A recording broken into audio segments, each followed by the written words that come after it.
435장 찬양 드리겠습니다. 나의 영원하신 기업 생명보다 귀하다. 나의 갈 길 다가도록 나와 동행하소서. 주께로 가까이 주께로 가오니 나의 갈 길 다가도록 나와 동행하소서.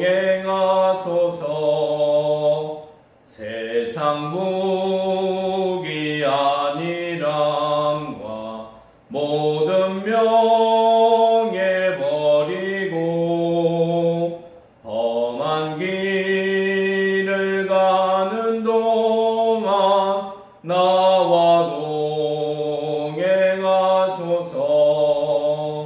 주께로 가까이 주께로 가오니 나의 갈 길 다가도록 나와 동행하소서.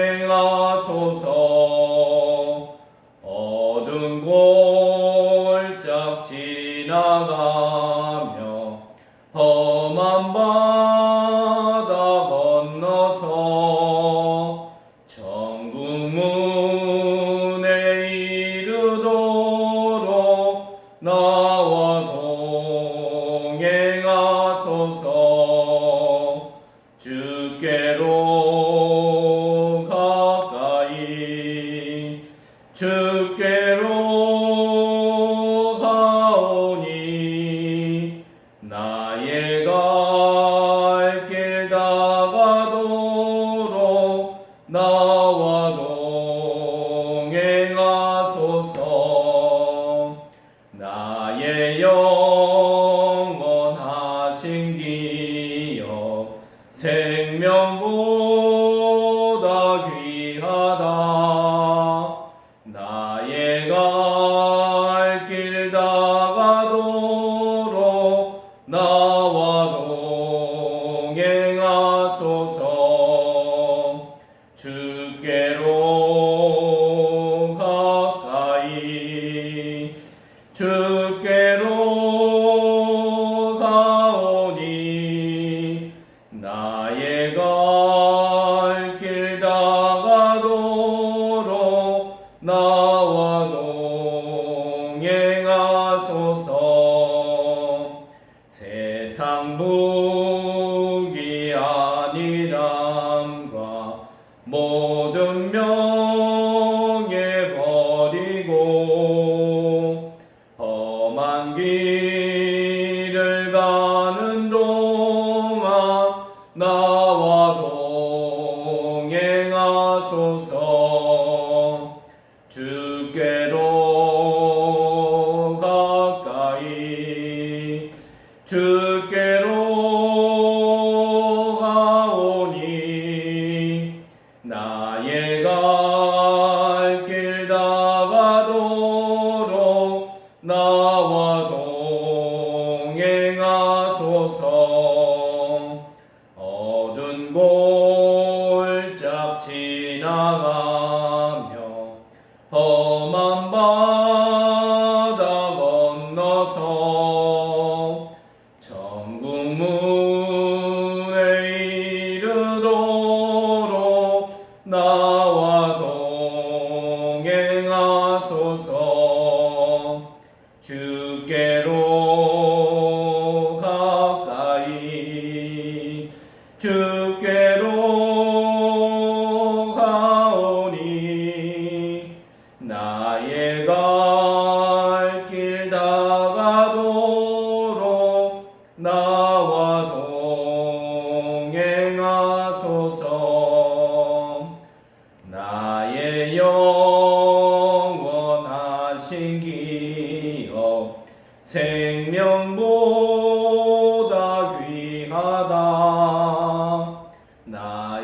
갈 길 다가도록 나와 동행하소서.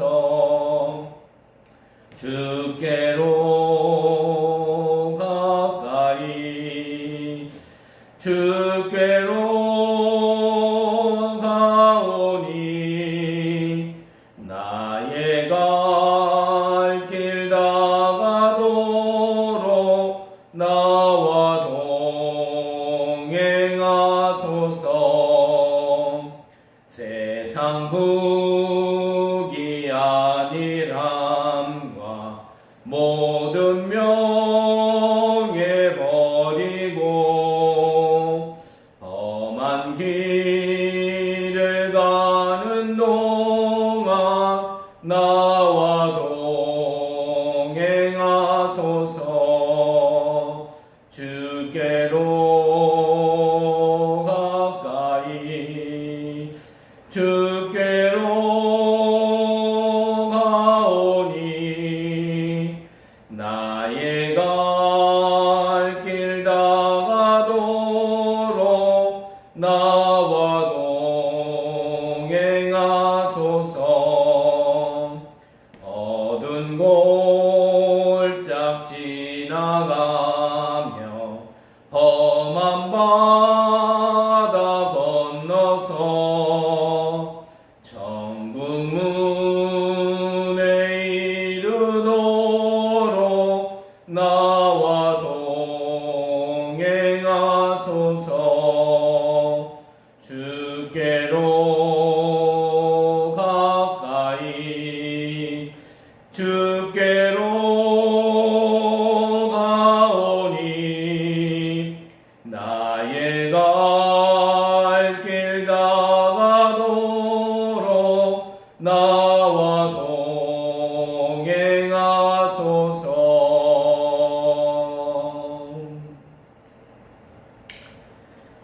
438장입니다.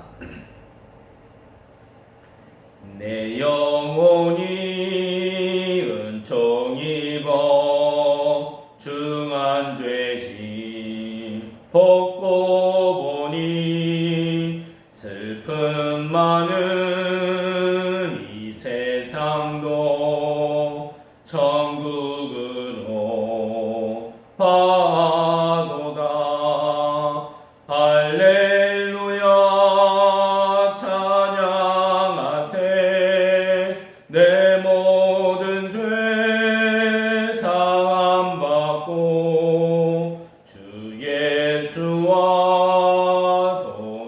동행하니 그 어디나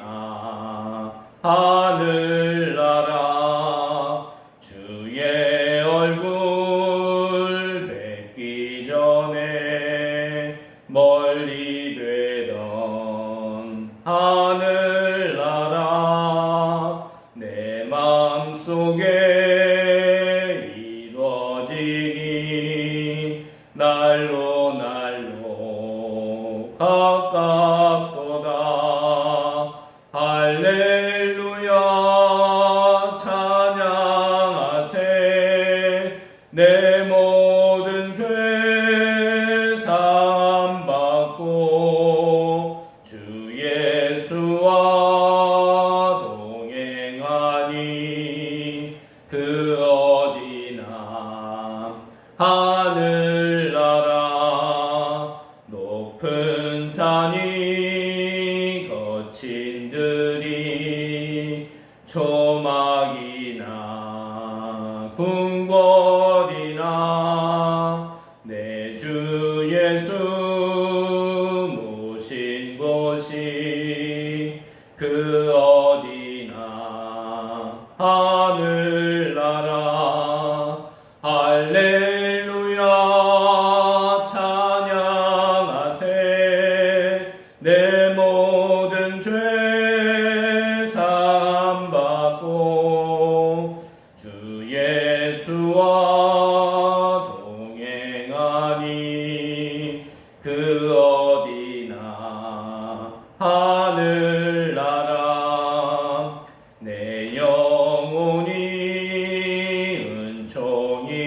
되어 중한 죄짐 벗고 보니 슬픔 많은 이 세상도 천국으로 가도다.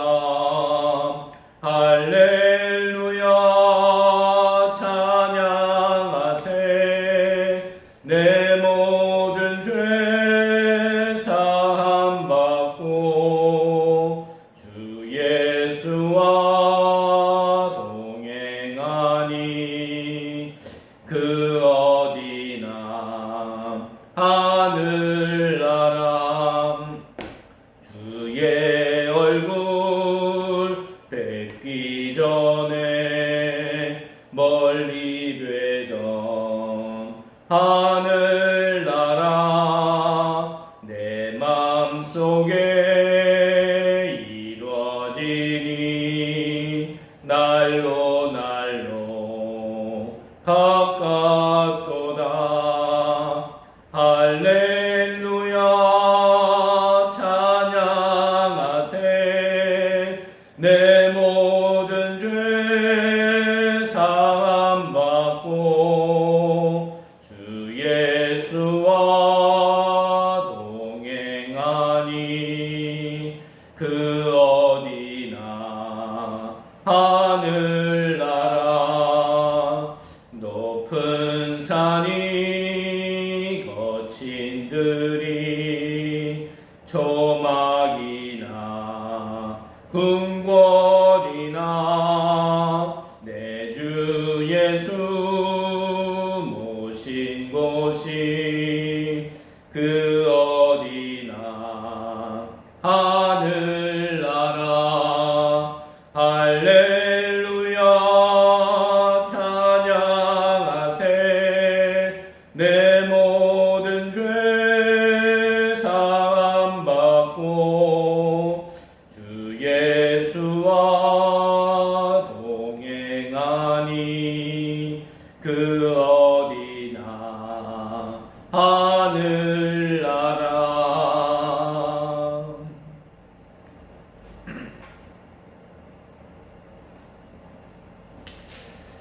하나님 말씀 보도록 하겠습니다. 요한복음 14장 1절에서 6절까지 요한복음 14장 1절에서 6절까지 제가 봉독해 드리겠습니다. 너희는 마음에 근심하지 말라. 하나님을 믿으니 또 나를 믿으라. 내 아버지 집에 거할 곳이 많도다. 그렇지 않으면 너희에게 일렀으리라. 내가 너희를 위하여 거처를 예비하러 가노니 가서 너희를 위하여 거처를 예비하면 내가 다시 와서 너희를 내게 영접하여 나 있는 곳에 너희도 있게 하리라. 내가 어디로 가든지 그 길을 너희가 아느니라. 도마가 이르되 주여 주께서 어디로 가시니 우리가 알지 못하거늘 그 길을 어찌 알겠사옵나이까. 예수께서 이르시되 내가 곧 길이요 진리요 생명이니 나로 말미암지 않고는 아버지께로 올 자가 없느니라. 아멘. 잠시 기도드리겠습니다. 하나님 감사함을 드립니다. 오늘 이 시간 예배드리는 시간에 하늘 보좌의 축복이 임하는 시간 될 수 있도록 은혜 내려 주옵소서. 예배드리는 이 시간이 하나님의 나라가 임하고 성령의 충만함을 입으며 힘을 얻는 치유됨을 얻는 시간 될 수 있도록 역사하여 주옵소서. 하나님 이 종에게 하나님의 말씀을 전할 수 있도록 하나님께서 강권적으로 붙들어 주옵소서. 영상으로 예배드리는 모든 우리 귀한 성도님들에게 시공간을 초월하는 은혜가 이 시간 있을 수 있도록 역사하여 주옵소서. 감사함을 드립니다. 살아계신 예수 그리스도의 이름으로 기도드립니다. 아멘.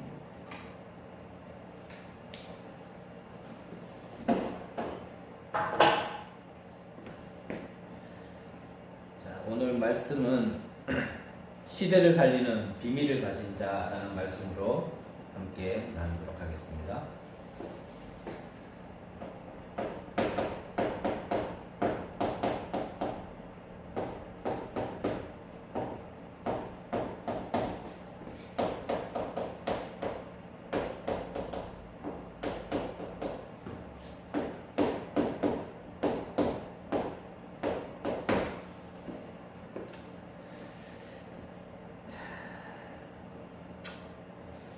우리가 진짜 하나님 앞에 은혜로 생명을 얻었고 그 생명을 가진 자에게는 분명히 하나님이 이 생명을 전달할 사명을 맡겨주셨는데 그 사명을 감당해야 될, 생명을 전달해야 될 우리가 꼭 알아야 될 게 있죠.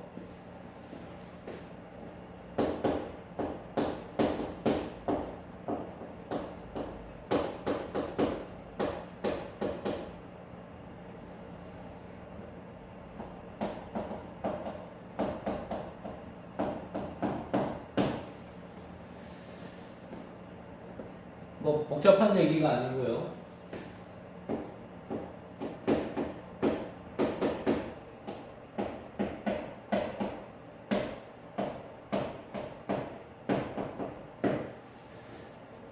영적 사실과 영적인 존재에 대해서 우리가 반드시 알아야 되죠.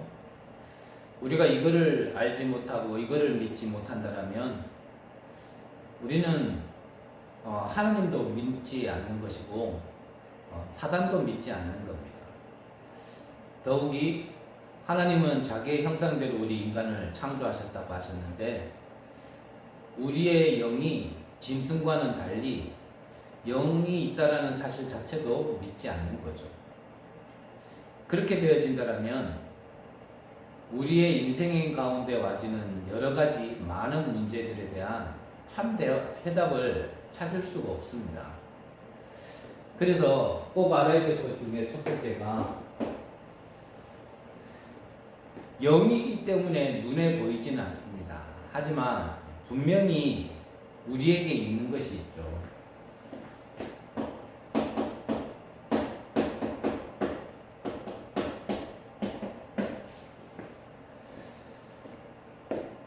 우리에게 와져 있는 문제는 다른 문제가 아니라 영적 문제이기 때문에 다른 곳으로는 해결받을 수 없습니다. 다른 문제는 우리가 세상에 지혜도 없고 지식도 없고 방법을 얻어서 해결할 수 있다 치지만 우리 영적인 문제는 그걸로 해결할 수 없기 때문에 좀 절대 문제라고 표현을 하는 거죠. 이 절대 문제에 장본인이 있습니다. 창세기 1장 2절에 보니까요. 세상이 만들어지기 이전에 이미 혼돈, 공허, 흑암이 있다고 했습니다.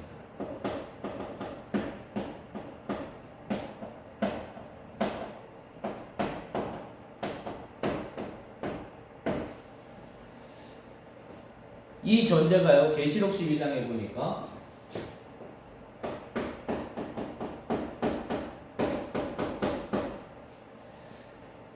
옛뱀이라 하기도 하고 큰 용이라고 했습니다.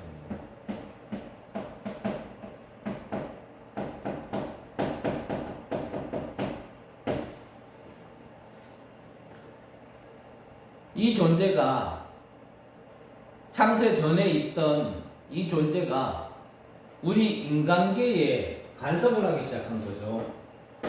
그게 바로 창세기 3장 사건입니다. 아담과 하와에게 이 영의 존재가 접근을 해서 결국 하나님을 떠나게 만든 거죠.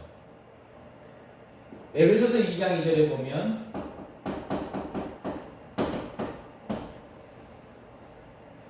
이 존재가요, 세상 풍조를 따르게 만들고 공중 권세를 잡았다 그랬고요. 지금도 불순종의 아들들 가운데서 역사하는 영이라고 했습니다.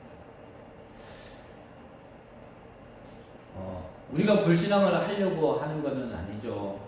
하지만 이 불신앙 가운데 분명히 이 사단은 지금도 역사한다라고 성경은 말하고 있습니다. 한마디로 이 절대 문제는 누구의 문제가 아니라 사단 문제거든요. 사단이 개입한 문제는 다른 걸로 방법이 안 나와지는 거죠. 원인도 모르고 이유도 모르고 내가 원한 건 아니지만 내가 선택한 건 아니지만 자꾸 이유 없이 문제가 오게 되는 거죠. 많은 사람들이 그 문제가 정말 절대 문제, 영적 문제인 사실을 모르고 그게 다른 문제인 줄 알고 자꾸 방법을 찾아보고 노력을 해보는데 이 영적인 문제는 그걸로 해결할 수 없거든요. 우리 인류 역사 속에서도 훌륭한 많은 사람들이 있었습니다.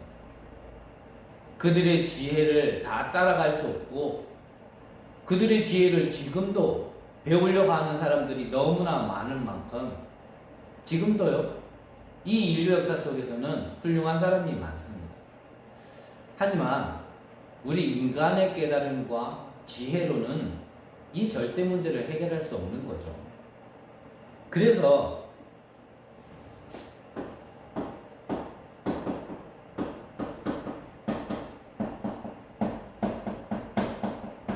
이 절대 문제에 대한 하나님께서 절대 해답을 주신 겁니다. 절대 그 해답이 뭡니까?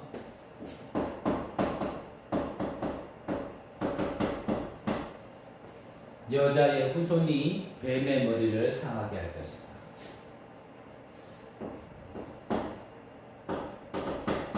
생명을 위하여 방주를 지어라.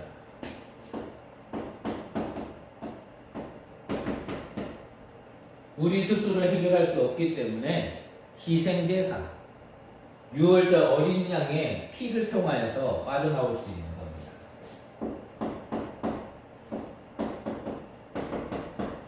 남자의 후손으로는 되지 않죠. 죄 가운데 태어난 사람은 싫으나 좋으나 죄인입니다. 그렇기 때문에 여자의 후손이어야 되고 처녀가 잉태하여 아들을 낳으리니 그 이름을 임마누엘이라 라고 말씀하신 거예요.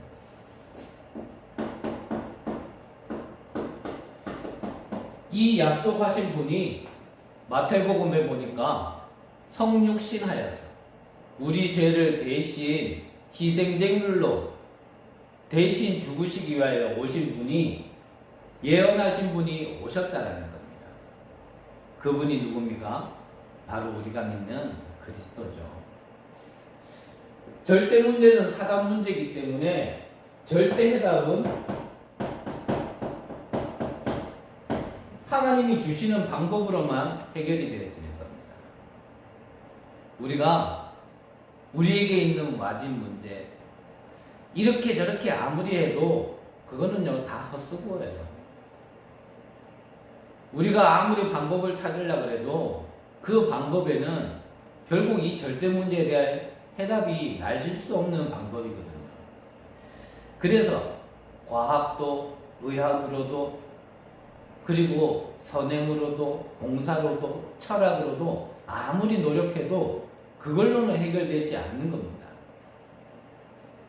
하나님이 주신 유일한 방법,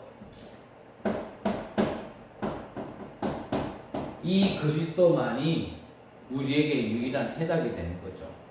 그래서 오늘 성경에 보니까요, 예수께서 이르시되 내가 곧 길이요 진리요 생명이니 나로 말미암지 않고는 아버지께로 올 자가 없느니라 라고 분명히 말씀하신 겁니다. 그러면 절대 문제에 대한 절대 해답을 하나님께서 주셨는데 이 답을 얻은 자가 이 축복을 가진 자에게 하나님께서요 맡기신 게 있어요. 이유가 있는 거죠. 그것이 절대 사명입니다. 다른 말로 하면 하나님의 절대 목표인 거죠. 하나님이 사단 가운데 저주 재앙 가운데 속에 있었던 우리를 구원해 주신 이유, 그 속에서 살아도 우리는 한마디 누구에게도 원망할 수 없는 그런 가운데 있었던 우리를 하나님께서 무조건적, 그래서 가치를, 우리가 대가를 치르지 않고 하나님의 은혜로 거저 구원받은 우리에게 하나님께서 그 은혜를 주신 이유는 하나님의 사명, 목표가 있기 때문이죠. 그것이 내가 구원받았던 것처럼, 내가 이 생명을 얻은 것처럼 이 생명을 전하는 것이 바로 우리의 사명입니다.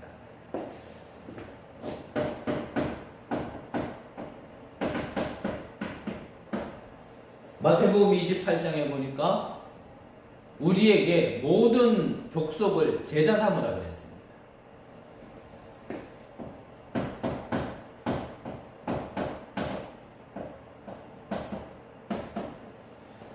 마가복음에 보면 만민에게 이 천국 복음을 전파라고 하셨고요.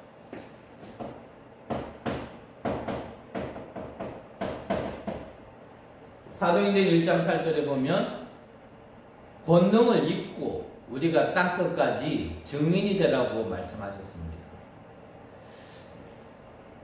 이것이 우리의 가야 될 최종적인 목표죠. 이게 방향이죠. 하나님께서 우리를 부르신 이유거든요. 마가복음 3장에 보면 그래서 원하시는 자를 부르셔서 함께 하시며 나가서 전도도 하며 귀신을 내어 쫓는 권능도 가지게 하려 하십니다. 우리의 부르심의 근본이 바로 이 세계복음화 생명운동 때문인 거죠.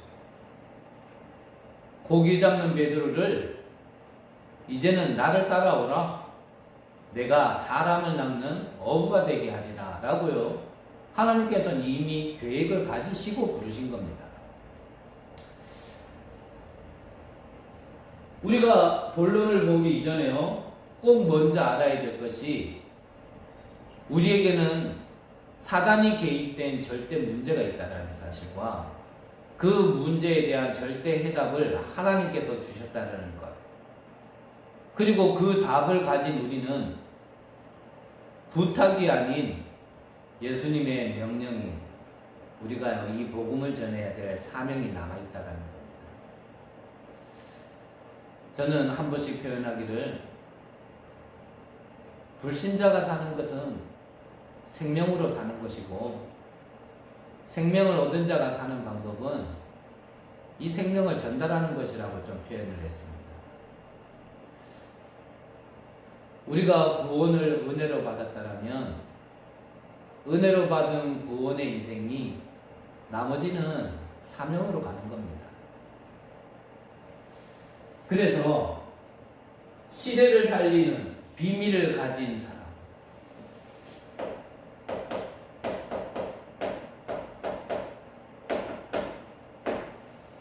이 한 사람이 나오면 되는 거죠. 성경에 보면 많은 삶이 아니었습니다. 내가 받은 구원이 어떤 구원인지 그 구원의 가치를 알고 그 소중함과 가치를 아니까 감사하자가 아니라 좀 없어도, 좀 힘들어도, 좀 어렵더라도, 그렇다 하더라도 이 감사 속에 모든 것이 묻혀질 만큼 하나님이 주신 이 구원의 감사로 자기의 사명을 이뤄갈 수 있는 사람, 그 한 사람이 나올 때 사라졌던, 없어졌던 복음이 다시 회복되어졌고, 그 복음이 회복되어졌을 때 시대가 살아나는 비밀을 하나님께서 우리에게 말씀으로 우리에게 알게 하셨습니다. 우리는 말씀을 따라가는 자죠. 우리는 하나님을 믿는다라는 것은 하나님의 말씀을 믿는 겁니다. 오늘 저와 여러분들이 우리 인생의 방향을 뚜렷이 알고 정말 내가 먼저 이 구원의 참 감사함을 회복하는 가운데 우리의 인생이 하나님이 원하시는 방향으로 정해지는 귀중한 축복이 있으시기를 간절히 기도합니다. 앞서 말씀드린 것처럼 절대 문제, 이것은 모든 사람에게 있는 거죠. 사단이 개입된 인간에게 와져 있는 문제는 모든 사람에게 있는 겁니다.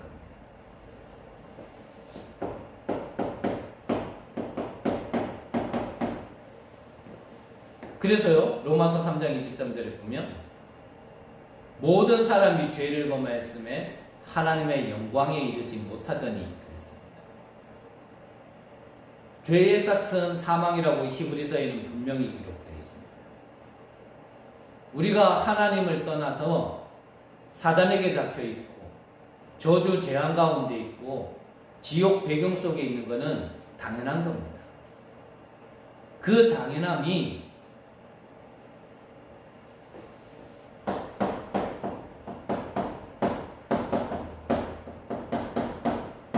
다른 문제가 아니라 영적 문제라는 사실이 우리가 바로 알아야 되는 거죠.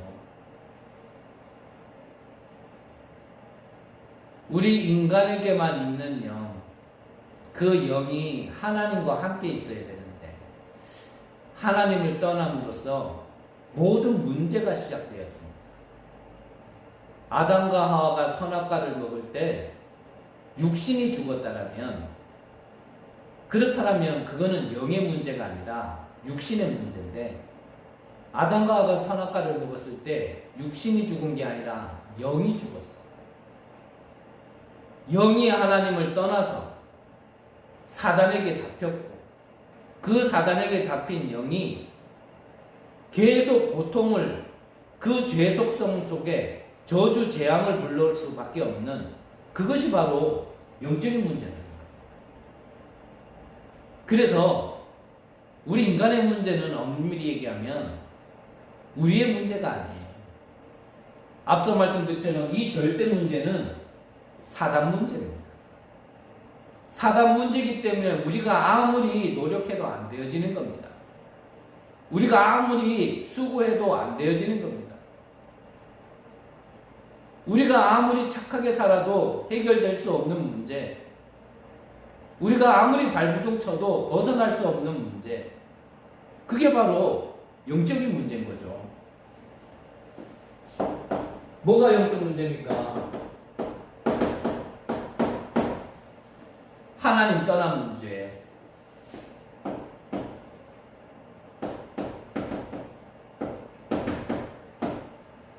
죄 문제,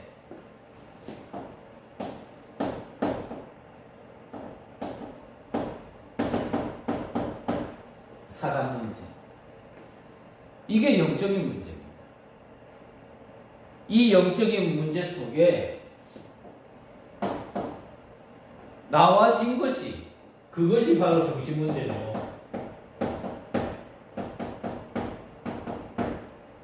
하나님을 떠나 내 영혼이 죽어 있다 보니 나에게요 자꾸 정신 문제가 와지는 겁니다. 뭐가 정신 문제입니까?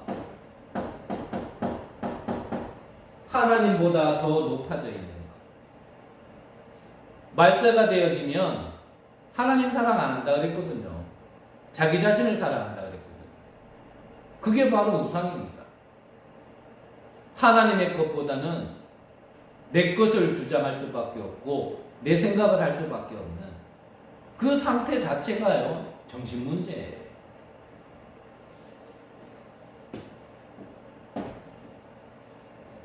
이 우상 배경 속에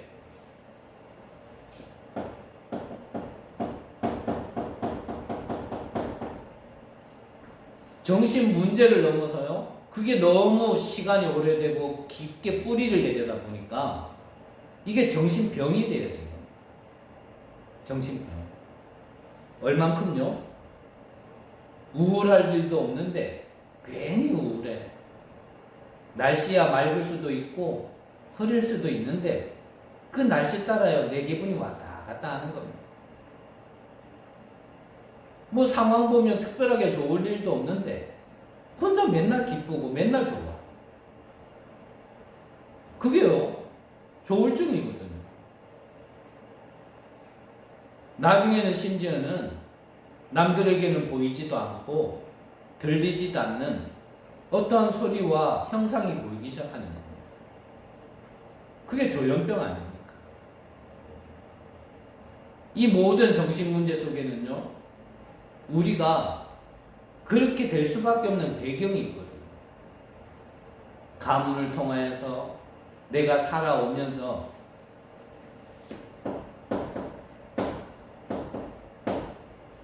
이 상처들이요, 나를 병으로까지 갈 수밖에 없도록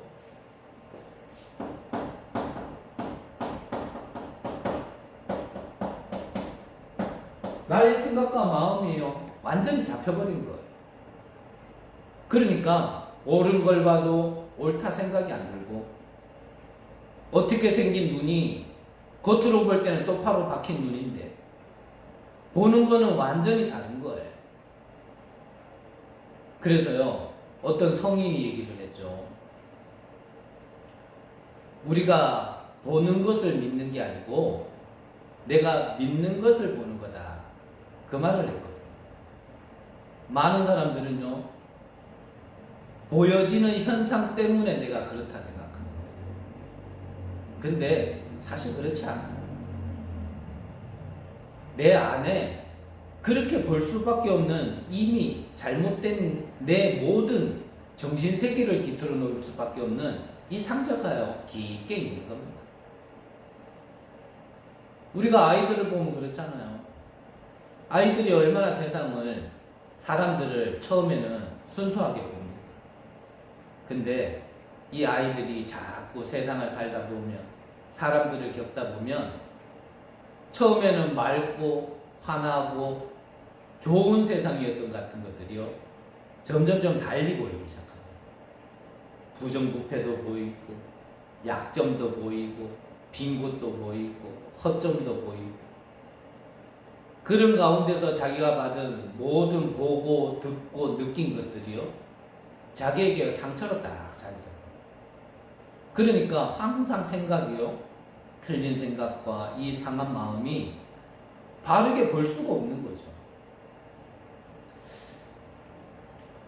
우리 모두가 동일할 겁니다. 우리가 처음부터 사람을 삐딱하게 보고 틀리게 보고, 세상은 더럽다보다는, 처음부터 더럽다보다는요, 좀 밝은 이런 면으로 우리가 세상을 알고 그렇게 살아왔을 건데, 근데 이게 시간이 지나면 안 된단 말이죠. 그 모든 과정 속에요, 이 상처를 받아서. 저도 사고를 통해서 옛 기억이 거의 없기는 하지만 그래도 중간중간에 이렇게 하나씩 생각나는 거는 늘 좋았어요. 왜 그러냐면, 더군다나 저는 막내였기 때문에. 아무래도 막내다 보니까 뭐 부모의 관심과 뭐 형제 자매의 모든 관심을 제가 다 받았을 거 아닙니까? 그 몇 기억나지 않는 그 기억 속에도요, 제가 사고 전의 기억에는 굉장히 좋은 것들이 많았어요. 그 기억 속에 지금도 저는 이래 눈을 보면 어렸을 때 눈썰매 타고 다녔었던, 같이 뒹굴면서 놀았었던 그런 기억들이 굉장히 많거든요. 그래서 제가 경주에 있다 보니까 이 기차가 경주 시내를 통과해서 가잖아요. 저는 기차만 보면은 좀 타고 싶다, 이런 생각이 먼저 떠올라요. 그때 어떠한 좋은 기억 속에. 그런데 그 이후의 것들은요, 이전에 좋았던 거를 다 기억나지 않고 생각나지 않을 만큼 너무나 많은 것들을요, 제 인생의 수준에서는 겪기 시작합니다. 어느 날부터 있었던 것들이 없고, 그런 것들이 나에게 상처가 하나 된 거죠. 그러다 보니 저는 어느 날부턴가 우리 가정 가문을 생각하면 자꾸 원망이 나오더라고요. 그리고 자꾸 불평하게 되더라고요. 내가 이 가정만 아니었더라면, 이 가문만 아니었더라면, 내가 좋은 조건이거나 아니면은 괜찮은 조건을 얘기하는 것이 아니고 평범한 가정에서만 태어났더라면 내가 이렇게까지 됐을까? 저는 그거를요 원망하고 살았어요. 그러다 보니 이 가문만 생각하면요 왜 그렇게 눈물이 나는지. 근데 알고 보면 그게 가문 탓은 아니거든요. 왜 그러냐면 그 시대에 좀 특별한 일은 있었기는 했지만 그 시대에 그렇게 편안한 감은 없었습니다. 다들 그렇게 살았고요.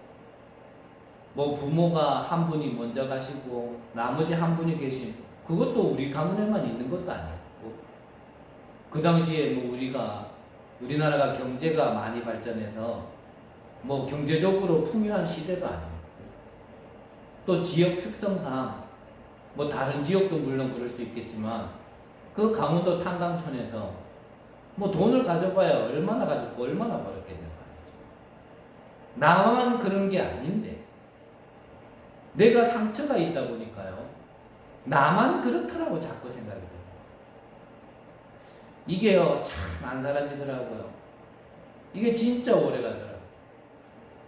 어쩌면 지금까지도 분명히 영향을 주고 있습니다. 그게요 정신병이에요. 병. 그러니까 늘 생각이 분열이 되는 거예요. 한쪽 마음에선 이 마음, 한쪽 마음에선 저 마음. 한쪽으로는 우리 아버지가 이해되기도 하지만 한쪽으로는 이해 안 되기도 하고, 그런 아버지가 너무 믿기도 하지만 한쪽으로는 너무 보고 싶기도 하고, 우리 가문, 가정 나한테 다 잘해줬는데도 불구하고 나는 늘 못 받았다 생각하고 피해받았다고 생각해서 그 생각 속에 나 혼자 착각이죠. 나 혼자 망상이죠. 그 가족들을요 늘 뭔가 이유를 찾아서 나의 어떠한 핑계와 불평을 합리화시키기 위해서 그 생각이요 참 안 바뀌더라고요. 그게 정신병이거든요. 정신문제인데 그게 정신병이더라고요. 그러다 보니 이게 지금까지도 저에게 영향을 줘요. 오늘도 이래저래 뭐 전화도 오고 연락도 오고 이런 것들을 쭉 겪는데요. 내가 참 약한 사람은 정말 약한 사람이구나. 뭔가요 여기저기서 연락이 오고 여기저기서 좀 이렇게 전화가, 그래봐야 뭐 많이 온 것도 아닌데 내가 정신을 못 차리게 있는 거죠. 원래 좀 남자의 뇌와 여자의 뇌는 좀 구조가 다르다 그러더라고요. 쉽게 말하면 여자는 애 돌보면서 청소도 하고 밥도 할 수 있는 이 멀티가 될 수 있는 뇌 구조인데 원래 남자는요 그게 안 된답니다. 과학적으로. 그래서 애 좀 보라 그러면 애만 보고 있는 게 남자고, 청소만 하라 그러면 청소만 하고 있는 게 남자고, 그 주변 거를 못 본다.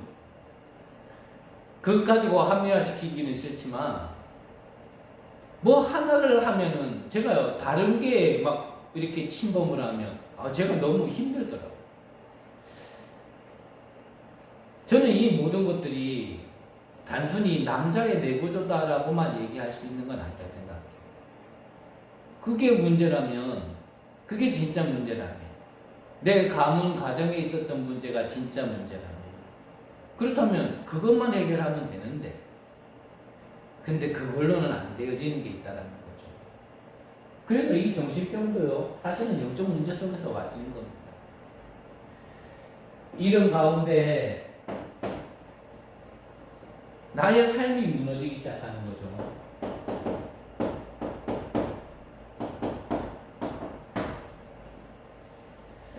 누구에게는 질병으로, 누구에게는 가난으로. 이런 것들이 가정과 가문 속에요 내 개인에게 계속 대물림되어지는 상태. 이 상태가요, 계속 주기적으로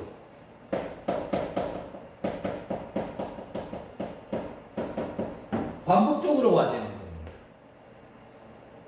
한 번 어쩌다가 온 걸 참고 견디고 한 번 고비를 넘어섰으면 그러면은 안 왔으면 좋겠는데 이게요 진짜 주기적으로 반복적으로 계속 오는데요. 이게 더 사람을 미치게 만듭니다. 뭔가 하나 큰 산을 넘었으면 이제는 끝났나 싶으면요 또 문제가 오고 또 문제가 오고 그 문제가 무슨 문제인지도 모르고 당하니까요 더 미쳐버리겠더라고요. 아무리 마음을 다잡으려고 해도 마음이 다잡아지지 않고 아무리 견뎌보려고 해도 견딜 수 없는 나의 연약함도 있고 나중엔 이게 겹겹이 자꾸 쌓이기 시작하다 보니까요 저 같은 경우는 저의 인격이 완전히 그냥 사단에게 잡혀버리더라고요. 도저히 내가 나의 본성으로는 불신자 말로 하면 천성이라고 그러죠. 나의 천성 인격으로는 할 수 없는 행동과 말들을 하기 시작하고 그것들을 보는 주변 사람들은 이해가 안 돼요 지금. 그런데 나는 나도 모르게 자꾸 그렇게 돼요. 저는 그게 내가 못난 손인 줄 알았어요. 내가 못난 손 거 맞는데 더 근본적으로 내가 못나서가 아니라 아 이게 사단에게 잡힌 인격이구나. 내 영이 사단에게 잡혀 있다 보니까 그 영에서 나와진 나의 인격이요 사단이 완전히 뿌리내리고 각인 체질 내어는 이런 인격이 있더라고요. 그러니까 이 인격에 잡혔을 때는 이거는 내가 아닌 거예요. 다른 사람인 거예요. 그 다른 인격이에요. 그 저는 다중인격이 맞아요. 그래서 저는 정신 안 차리면 진짜 못 사는데 그게 세상적으로 정신 차린단 말이 아니라 이런 다중인격으로 저는 계속 살게 되죠. 그래서 저만의 문제라면 나 하나 죽으면 끝나는데 이게 나만의 문제가 아니라 모든 사람에게 문제라면 이건 다른 얘기란 말이죠. 그래서 로마서 3장 23절에는 모든 사람이 죄를 범하였으며 우리 인류에게 모든 사람에게는 와져 있는 문제가요 정신 문제인 것 같고 육신 문제인 것 같지만 사실은 영적 문제입니다. 모든 인간에게 와진 문제. 애나 어른이나 배우는 자나 못 배우는 자나 훌륭한 자나 못난 자나 모든 이들에게 와져 있는 문제. 그 당연한 문제가 바로 절대 문제, 영적 문제란 말이죠. 모든 문제의 근원, 그게 바로 영적 문제란 말이죠. 이 당연한 문제가, 이 절대 문제가 나에게 정말 이게 사단 문제구나, 이게 영적 문제라는 걸 알게 되어지면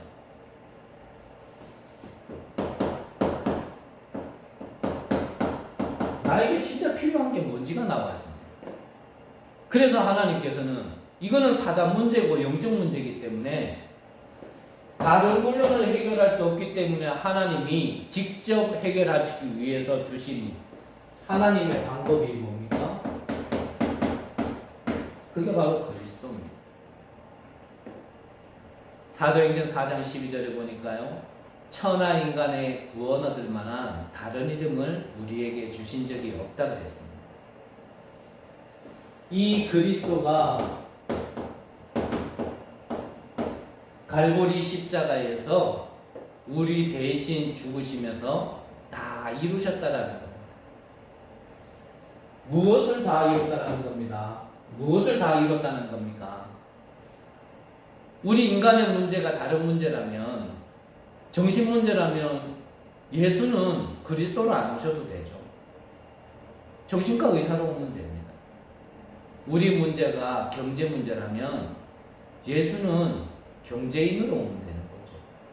그런데 우리 인간의 문제는 영적 문제이기 때문에요. 예수님은 그리스도로 오셔야 되는 거예요. 내가 곧 길이요 진리요 생명이니 나로 말미암지 않고는 아버지께로 올 자가 없느니라. 하나님 만나는 길을 여신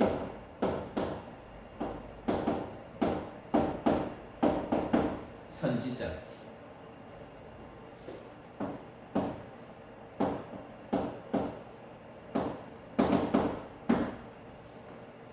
그리스도 안에 있는 생명의 성령의 법이 죄와 사망의 법에서 너희를 해방하였다 했어.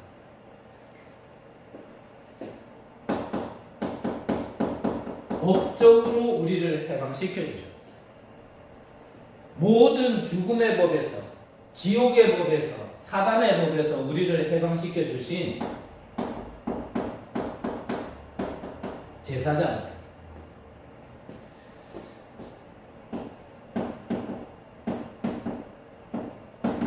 하나님의 아들이 오신 것은 마귀의 일을 멸하기 위해 오셨다 하셨습니다. 이 마귀의 일을 멸하기 위해서 오신 이 그리스도, 왕, 선지자, 제사장, 이 세 가지 일을 하신 분이 그리스도입니다. 우리 인간의 문제가 영적 문제이기 때문에 이 영적 문제를 해결하기 위해서 오신 그리스도, 이 그리스도를 아는 것이 아니라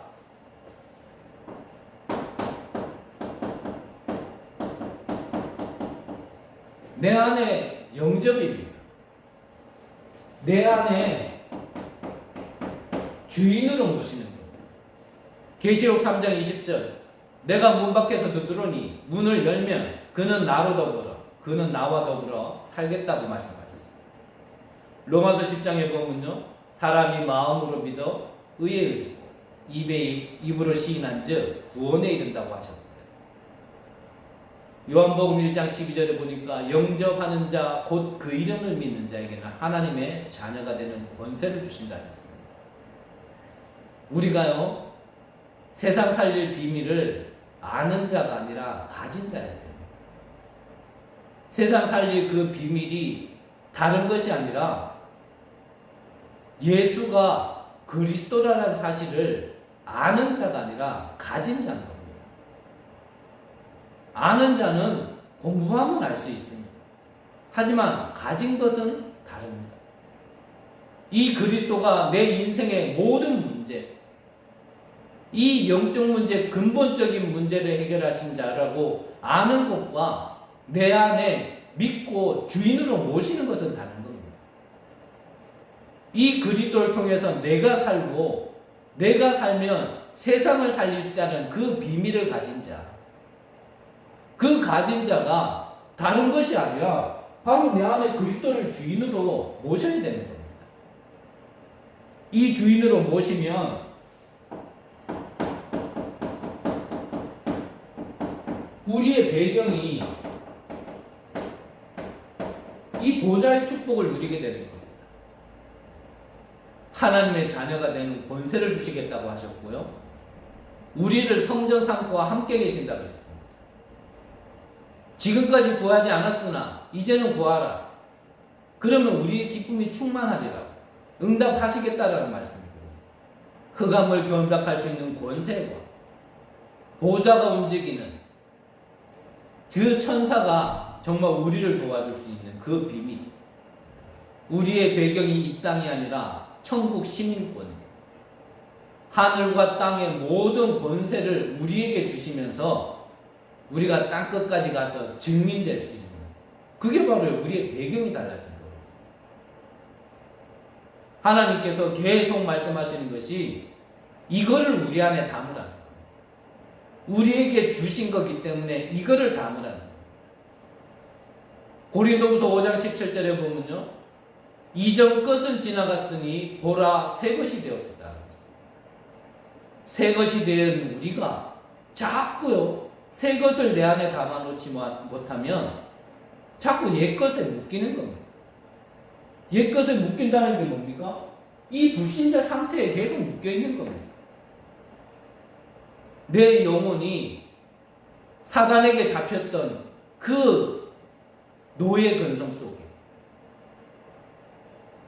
나의 삶과 나의 뿌리가 체질이 그 광야길에서 상처받았던 갈등됐던 거기에 계속 매여 있어서 진짜 하나님이 주신 것은 제대로 바라볼 수 없을 만큼 그러면서 늘 내 생각과 마음이 편하지 않고 불안하고 염려되고 근심되는 그 상태로 거기에서 벗어나라는 겁니다. 하나님이 우리에게 주신 것을 누리라는 거예요. 우리에게 주신 것이 뭡니까? 성삼위 하나님이 우리와 함께 그 하나님이 오력으로 우리와 함께 하신다라는 거 아닙니까?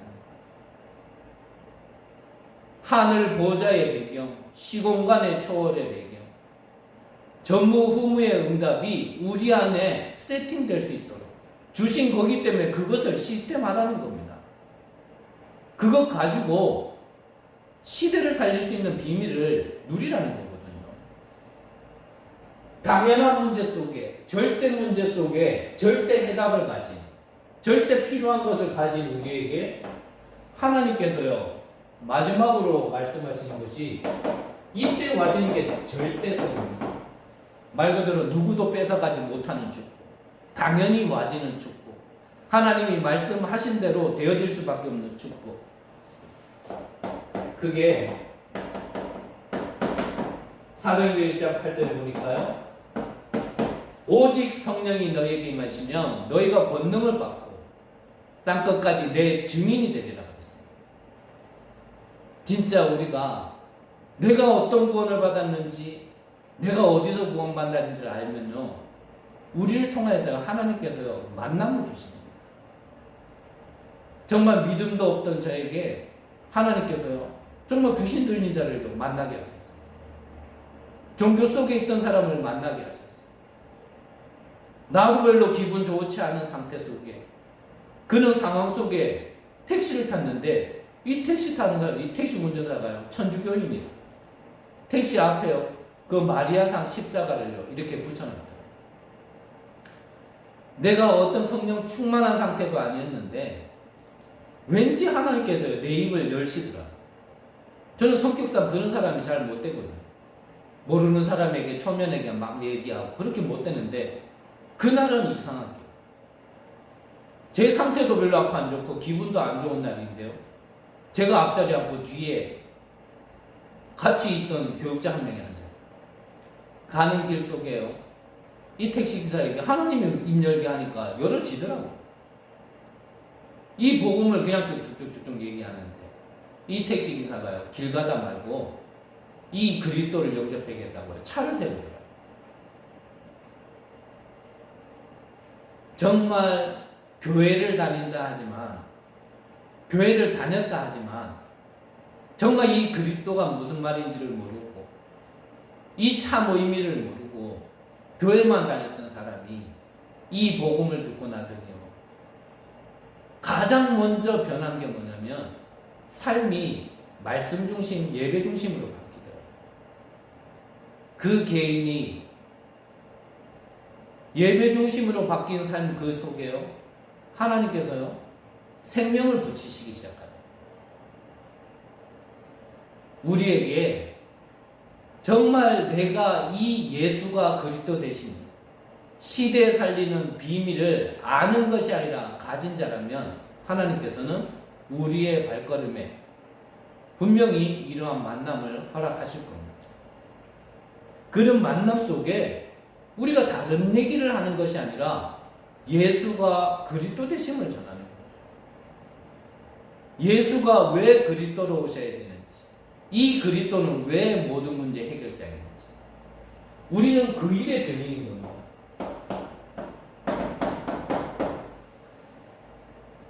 사도행전 3장에 보니까요 성전 미문으로 가고 있던 제9시기도 시간에 성전 미문으로 가고 있던 요한과 베드로에게 하나님께서 한 번도 자기 힘으로는 일어나 보지 못했던 안질뱅이를 보게 하셨고, 그 안질뱅이에게 전달한 것이 바로 예수가 그리스도 되심을 전하는 겁니다. 그 그리스도를 통해서 안질뱅이가 일어나고 있어요. 버려진 땅 사마리아. 그 사마리아 땅에 이 그리스도의 생명이 이 복음이 전파되어지니까요. 많은 사람들에게 붙었던 더러운 귀신이 나가. 그 성에 큰 기쁨이 있다고 했어요. 중풍병자는 낫고 귀신은 나가지고. 우리가 가는 발걸음 속에 분명히 있을 일입니다.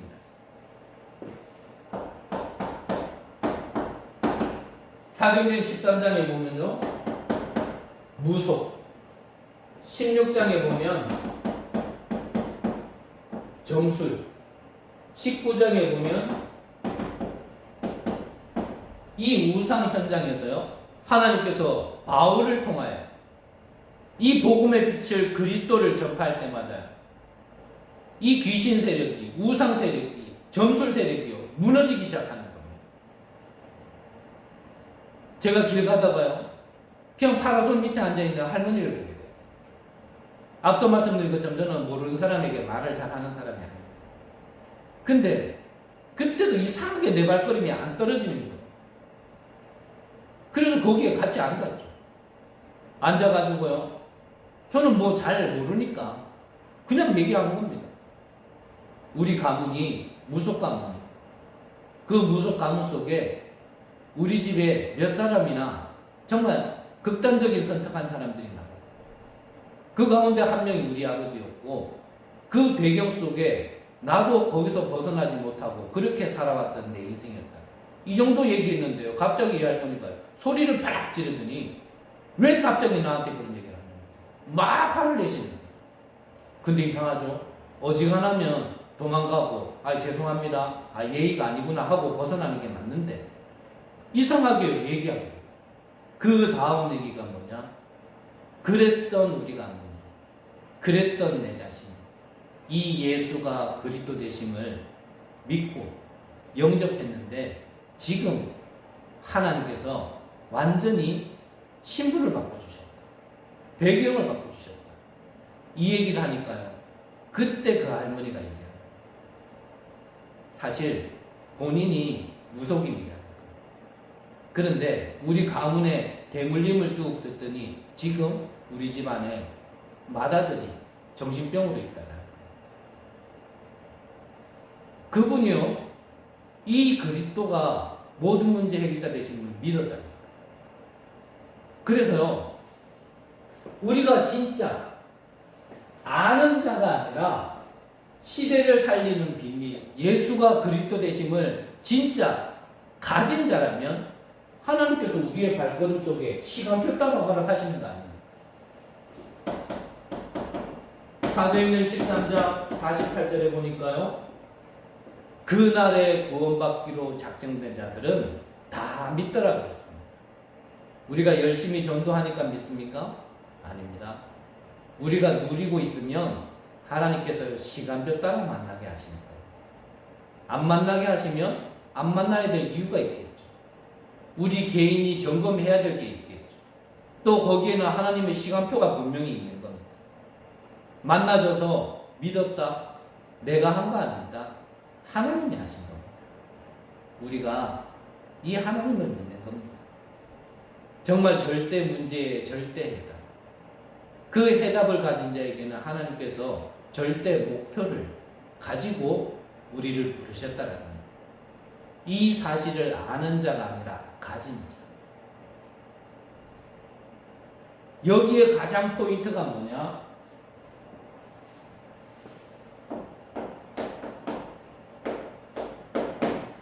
감사가 회복된다. 정말 감사가 뭐냐? 뭐가 있어서 감사가 아니에요.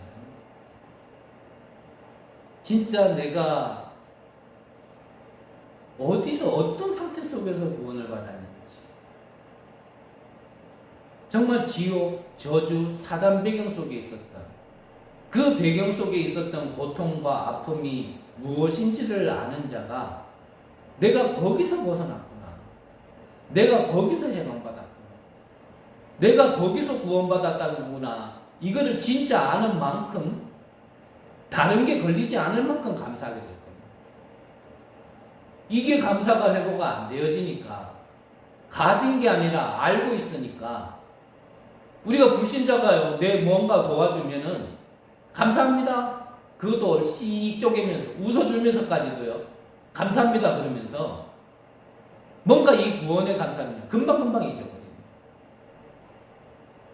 부족하고 연약하지만 그래도 이 복음을 전달하려고 하는 교회가, 연약하지만 부족한 거 많지만 그래도 이 복음을 얘기하려고 하는 데는 원망, 불평, 오만 걸 다 뿜어내면서 불신자에게는 가가지고 감사합니다 그러고, 우리에게 진짜 감사가 어디서 나와지는지, 나의 감사의 본질은, 근원은 어디서 감사하는지 우리 자신들이 먼저 잘 점검하면서요, 진짜 올 한 해에 저와 여러분들이 큰 응답받는 귀한 되시기를 간절히 기도합니다. 그래서 결론적으로 제목에서 말씀드렸듯이 항상 성경에 보면요, 다수가 아니라 소수였습니다.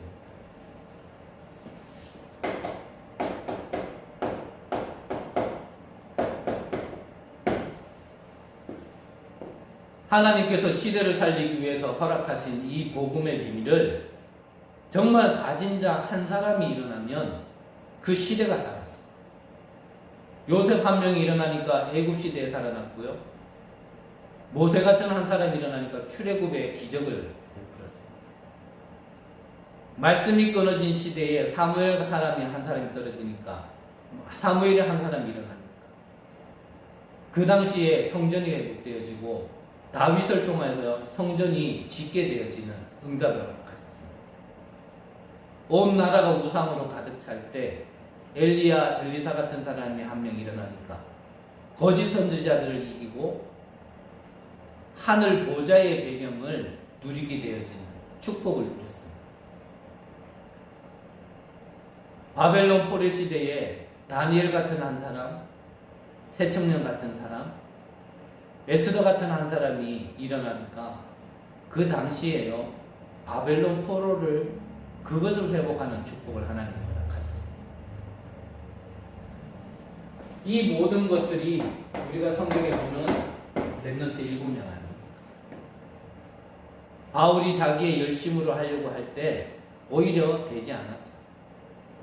하지만 담에색에서 진짜 이 모든 문제의 해결자 대신 예수의 영을 만나고 난 이후에는 자기의 생각을 내려놨습니다.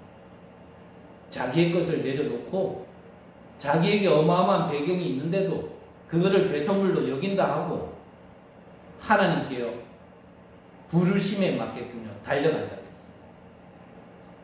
내가 이미 얻었담도 아니요 온전히 이루었담도 함도 아니요 내가 그리스도께 잡힌 바 된 그것을 향하여 달려가노라. 사도행전 20장 24절에는 나의 달려갈 길과 주 예수께 받은 상, 곧 이 은혜의 복음을 전하는 일을 마치려 하면은 나의 생명조차도 조금도 귀한 것으로 여기지 아니하노라. 어느 배경에서 나와지냐면 구원의 감사에서부터 시작된 겁니다. 이것을 아는 한 사람, 이것을 누리는 한 사람, 이것을 가진 한 사람, 이 사람이 있다라면 그것은 전달되게 되어 있는 거예요. 그게 렘넌트 7명이었고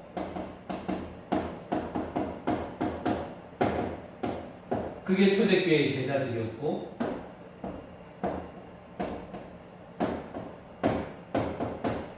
그것이 로마서 16장에 있는 저는 부족한 사람이라 요즘 하나님한테 진짜 많이 혼나고 있거든요.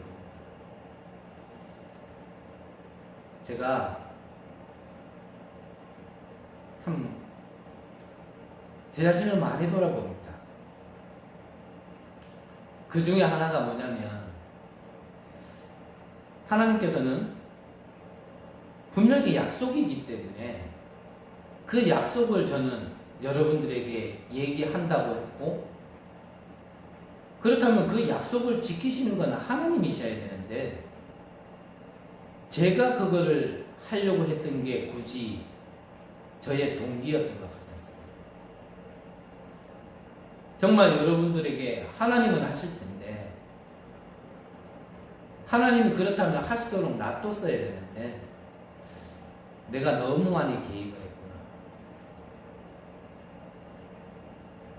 제 부족한 생각 속에서는 여러분들을 응답받으라고 성경에 있는 응답 그대로 성경적인 응답받으라고 얘기한다라는 것이 하나님이 하셔야 될 일을 제가 개입된 게 참 많이 부족했구나. 그게 내 동기였구나.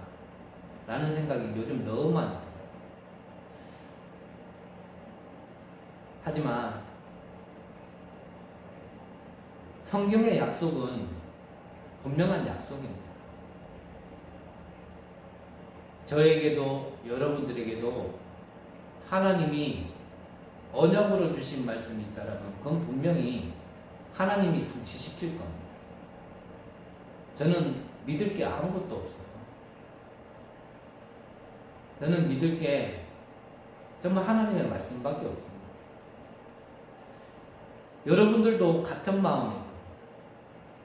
목사를 보니 목사에게도 믿음이 안 가고, 교회를 보니 교회에도 믿음이 안 가고, 저는 그게 오히려 기회라 생각합니다. 저와 여러분들이 조금만 하나님 생각을 한다면 이것이 우리가 하나님 앞에서 바른 응답받을 수 있는 기회가 되어질 겁니다. 정말 하나님의 말씀을 듣고 하나님의 계획을 깨달아 지금을 누릴 수 있는, 그리하여 정말 시대를 살릴 수 있는 비밀을 가진 자로서의 응답을 준비하고 미리 보는 응답이 있으시기를 간절히 기도합니다. 하나님 감사합니다. 우리에게 시대 살릴 수 있는 비밀을 허락하시고 이제 가지며 누릴 수 있는 은혜까지 허락하신 감사합니다. 우리 인생의 방향을 정확하게 보고 그 시대를 향하여 정말 가장 중요한 것 때문에 달려나갈 수 있는 제자들 될 수 있도록 역사하여 주옵소서. 감사드립니다. 살아계신 예수 그리스도 이름으로 기도드립니다.